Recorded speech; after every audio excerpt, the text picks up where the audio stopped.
Alors, bonjour à tous, heureux de vous retrouver, chers amis, en ce vendredi 21 mars 2025, 7h24, heure du Québec. Merci à ceux qui sont abonnés. Ceux qui ne le sont pas, faites-le maintenant. Merci à ceux qui m'envoient des liens, des commentaires, toujours pertinents, intelligents et très appréciés. Merci à ceux qui viennent me reconnaître, qui me reconnaissent et qui viennent me rejoindre quand vous me reconnaissez. C'est toujours un plaisir d'échanger avec vous.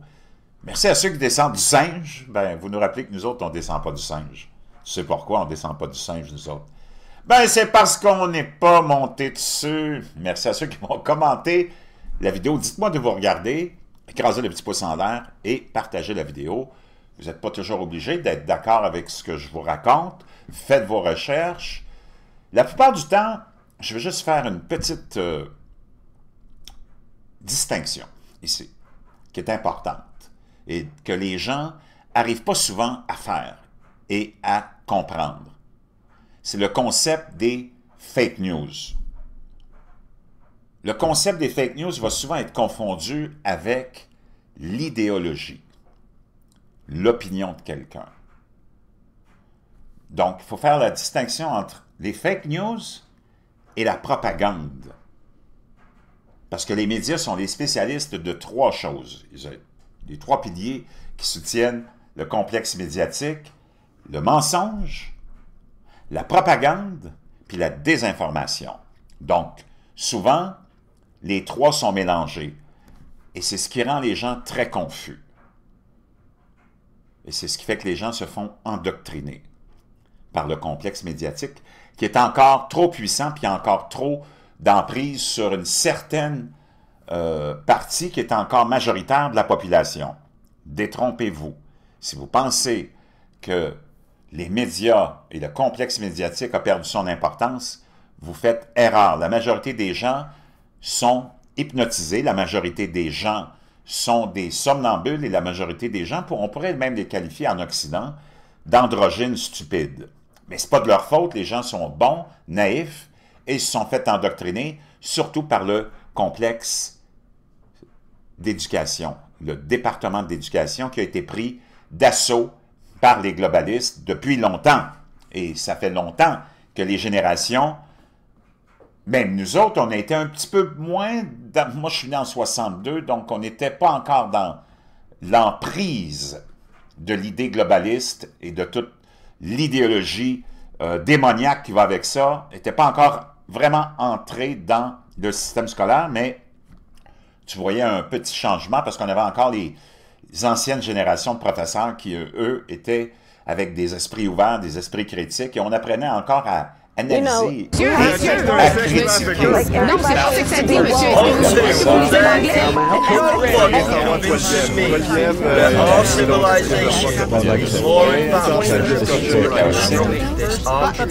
veut rien savoir de lui, là. Nous autres, on aime Marc Arnett, on veut rien savoir de votre asti de gang de rats. Mais moi, je parle avec Gabriel. Je demande aux gens aujourd'hui. Donc, très important. Bon, ceci étant dit, avant de sauter dans les sujets que je veux vous partager, mais j'en ai tellement aujourd'hui, il y a tellement de choses qui se sont produites, puis tu le sais, c'est continuel. Hein? Si tu t'en vas sur les réseaux sociaux, dans les nouvelles continues, ça n'arrête pas. Mais il y a beaucoup de choses qui ont été annoncées et beaucoup de choses que j'ai à te partager. Mais avant de sauter là-dedans, n'oublie pas de te procurer ton bleu de méthylène. Oui, ça marche, c'est efficace. Soyez prudents quand vous l'utilisez, si vous utilisez d'autres médicaments, mais mes abonnés l'achètent par dizaines et par dizaines, et ça marche. C'est quelque chose qui est là pour... qui a été remis de l'avant par Bobby Kennedy.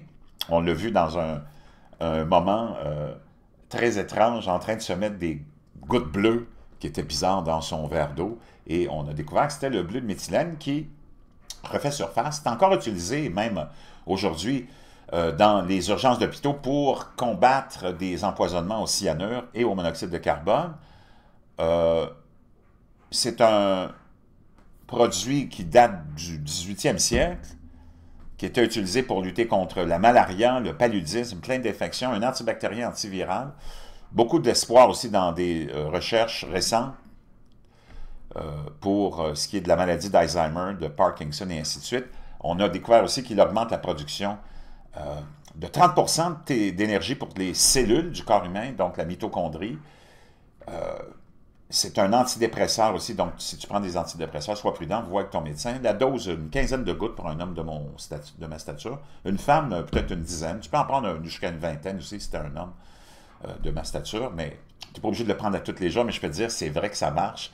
Moi, je le prends avant d'aller m'entraîner. Et tu ne peux pas devenir accro de ça. Tu l'élimines dans ton pipi. Ton pipi, ça peut être bleu aussi.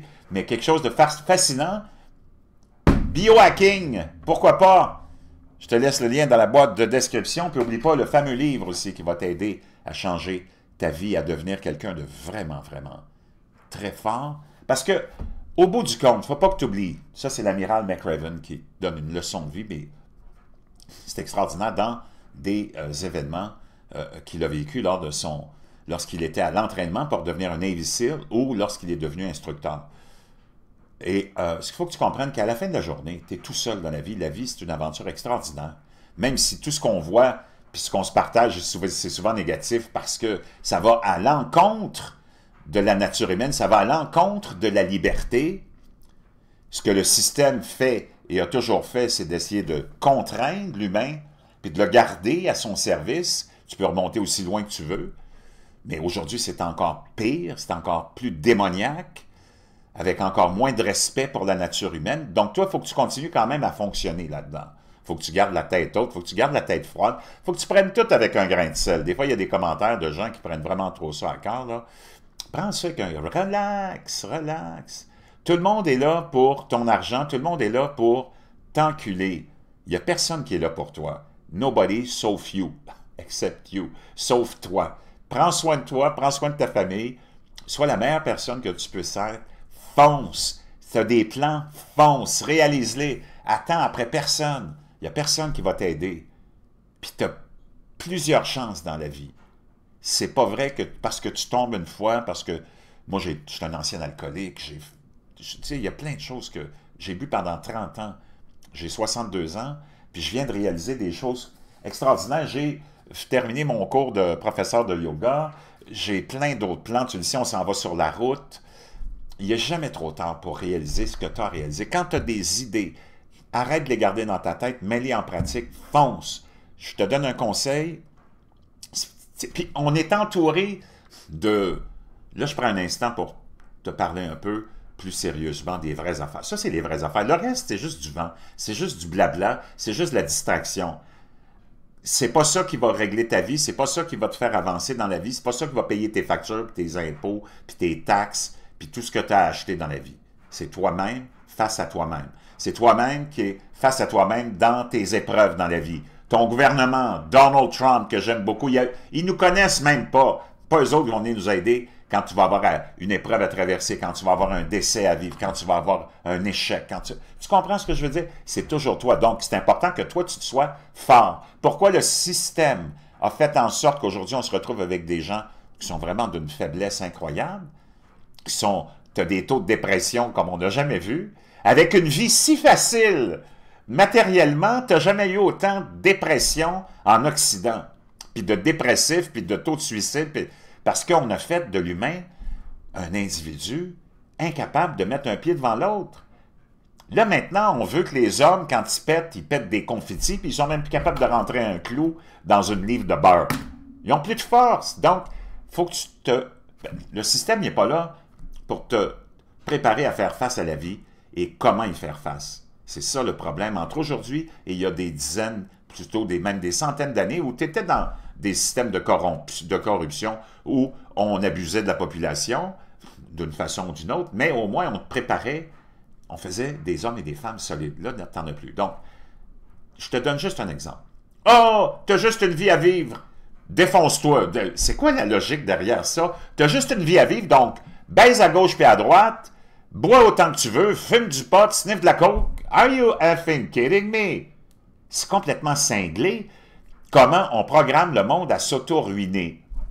Ah, puis après ça, tout le monde, comme des perroquets, « Oh oui, hein, oh, j'ai fait la fête hier. Oh oui, profite-en, t'as juste une vie à vivre. » OK, t'as juste une vie à vivre, ruine-la. C'est complètement cinglé. Chers amis, t'as pas une vie à vivre. T'en as des centaines et des milliers.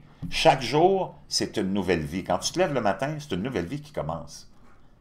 Tu comprends?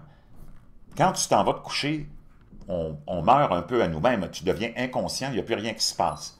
Le lendemain matin, tu te réveilles, hop, il y a une nouvelle vie, si tu veux, qui commence. Je vais te dire une chose, tu as plusieurs vies, mais tu as vraiment juste une mort. Donc, sois très, très, très prudent. Donc, imagine-toi, c'est complètement cinglé ce qui est en train de se passer. Tu le sais, il y a beaucoup d'actions au niveau mondial parce que il y a des gros changements qui se font au niveau du transfert de pouvoir. Ça, je t'en ai déjà parlé. C'est des gros transferts. C'est comme des gangs de rue ou des gangs de mafia qui s'affrontent. Dans le fond, c'est ça. Nos dirigeants c'est les chefs suprêmes de la mafia. Les autres, c'est des succursales. La petite mafia que tu as chez vous, c'est la succursale du chef suprême qui est ton groupe de gouvernement, ton groupe de pays qui s'associent entre eux. Et là, tu as une grosse guerre, surtout avec la victoire de Donald Trump, plus que jamais. Là, imagine-toi qu'à l'aéroport Detroit, il vient d'avoir un incendie qui a été déclenché complètement hallucinant. Rappelle-toi dans les dernières semaines, tous les accidents d'avion. Rappelle-toi dans les dernières semaines, toutes les tempêtes bizarres qui ont eu lieu aux États-Unis et ailleurs. Tous les incendies aussi en Caroline du Sud, en Caroline du Nord, en Californie, sans cesse, alors que c'est pas vraiment la saison des incendies de forêt. La quantité de drones qui ont été vus depuis le mois de novembre dernier, en 2024, et même que la Maison-Blanche a enquêté là-dessus, on en a parlé sans cesse, moi j'en ai parlé aussi, puis ces drones-là sont vus partout dans le monde. Tu vois qu'est-ce qui se passe en Ukraine et en Russie. La guerre se déroule la plupart du temps avec des attaques de drones. Donc, tout ce que tu es en train de voir, puis encore aujourd'hui, et à tous les jours, c'est des centaines, des milliers de gens qui rapportent des drones dans le ciel, aux États-Unis, ailleurs. Je peux te dire une chose, d'après moi, c'est qu'ils ont perdu le contrôle, et là, tu en as tellement, les pays, c'est tous des règlements de compte qui se font, comme au niveau des gangs de rue, au niveau des clans de mafia, OK? Et toutes ces, d'après moi, tu ne peux pas le prouver, mais mon idée derrière ça, mon hypothèse, c'est que, d'après moi, on est dans un conflit complètement généralisé parce que tous ces mafieux sont en train de se régler des comptes parce que là, il y a des gros transferts de pouvoir qui se font puis d'argent, là. Et que tous ces événements-là, ça peut peut-être être relié à des attaques de drones. Parce que c'est trop fou. Toutes les attaques contre les usines de transformation, les fermes, tu le sais, depuis des années, on en parle depuis 3 à 5 ans surtout. Et ça affecte énormément, naturellement, l'alimentation, les prix de l'alimentation, il y a un impact majeur là-dessus. Incendie qui s'est déclaré dans une station électrique de Nestlé Avenue, dans l'ouest de Londres, vers 23 h hier, et a provoqué une panne de courant majeure. On voit les énormes flammes qui s'élèvent de la station de l'ouest de Londres. Les pompiers étaient encore là ce matin. On voit un couple ici qui est en pleurs. La femme ici est en pleurs, son vol est annulé. On voit les gens, les passagers en provenance de Perth, en Australie, qui font la queue à l'aéroport. Paris-Charles de Gaulle, après que leur vol de 17 heures ait été détourné de Heathrow. Des foules de passagers attendent à l'aéroport de Gatwick aujourd'hui. Donc, complètement hallucinant. Il semblerait que des agents du commandement antiterroriste S015 de la police métropolitaine se soient rendus sur les lieux. Ils sont tenus informés des détails de l'incendie de la sous-station dans le cadre d'une enquête de routine. À ce stade, il n'y a aucune indication d'une quelconque implication d'un État étranger ou d'un prétendu terroriste. L'incendie et la panne de courant qui ont suivi ont depuis provoqué la fermeture de l'aéroport le plus fréquenté d'Europe jusqu'à 23 h 59 aujourd'hui, provoquant le chaos des voyages et laissant des milliers de personnes bloquées. Le commissaire adjoint des pompiers de Londres, Jonathan Smith, a déclaré dans sa dernière mise à jour que selon la dernière mise à jour qu'il a reçue, environ 10% de l'incendie reste à être contrôlé. Ils ont confirmé que 67 000 foyers se sont retrouvés sans électricité après l'incendie, que 5 000 sont encore toujours privés d'électricité. Smith a ajouté qu'il n'y avait toujours pas d'électricité dans les terminaux 2 et 4 de l'aéroport Detroit. La fermeture a eu d'énormes répercussions naturellement dans tout le pays, car les vols à destination Detroit ont été détournés vers d'autres aéroports. Des foules et des files d'attente ont été observées dans les aéroports de Gatwick, Manchester, Édimbourg et même à Paris, où des vols long courriers ont été contraints d'y atterrir. Et l'impact devrait se faire sentir encore pendant longtemps, pendant des jours et des jours. Un conducteur qui a été témoin de l'incendie et de ses conséquences choquantes l'a décrit comme absolument apocalyptique.